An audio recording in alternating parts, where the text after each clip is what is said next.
लहान मुलं वय वर्ष 12, आता आपण जेव्हा खेळणी पण विकत घेतो त्याच्यावरती एजचा एक तो सर्कल असतो. सो आता ऑनलाईनच्या पण त्या गेम्सना एजचा सर्कल असतो की हे 16+ आहे, पण खेळतोय कोण 12 वय वर्षाचा मूल.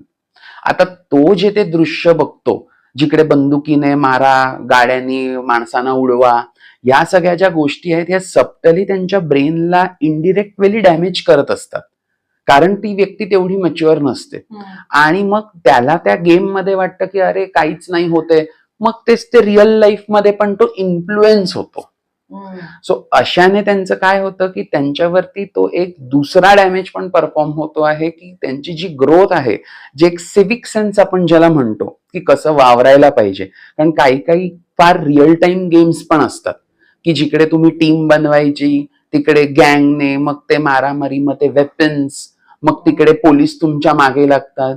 सो हे वय वर्ष 12च्या मुलगा जेव्हा वय वर्ष 16च्या गेमला इंट्रोड्यूस होतो, त्याच्यानी हा जो तो शिफ्ट ऑफ इमोशनल पॅराडिम आहे तो कुठेतरी नाहीसा व्हायला लागतो, की त्यांचं सॅनिटायझेशन टुवर्ड्स क्राईम हे कमी होत जातं. त्यांना असं वाटतं की ठीक आहे, मी गेम मध्ये क्राईम केलं, रिअल लाईफ मध्येही करू शकतो, त्यात काय होणार आहे.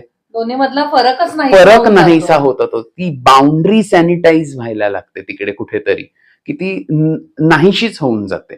आणि त्यांना मग कळत नाही रिअल लाईफ काय आहे, व्हर्च्युअल लाईफ काय आहे. आणि मग ते त्यांना असं वाटतं जे गेम मध्येच होतंय तेच माझ्याशी मी रिअल लाईफ मध्ये पण खेळू शकतो.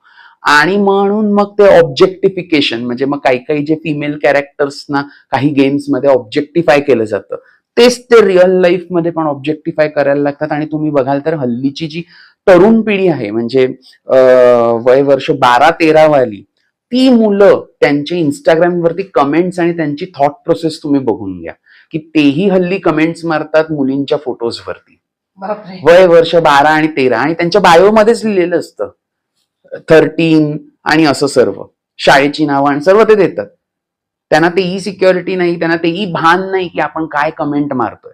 सो हे कुठनं इन्फ्लुएन्स होतंय, हे बिकॉज ऑफ तुमचं पिअर कल्चर जे तयार होतंय, सॅनिटायझेशन तुम्ही मिस आउट होत आहेत. आणि मग हीच लहान लहान मुलं मुलींच्या फोटोजवरती कमेंट मारतात.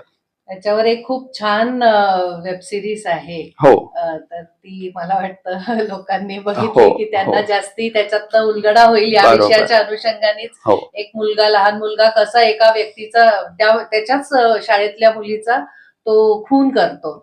त्यामुळे हा विषय म्हणजे तसं बघितलं तर खूप गंभीर आहे आणि ह्याच्याकडे खूप अगदी काळजीपूर्वक आई वडिलांनी सुद्धा लक्ष दिलं पाहिजे की आपलं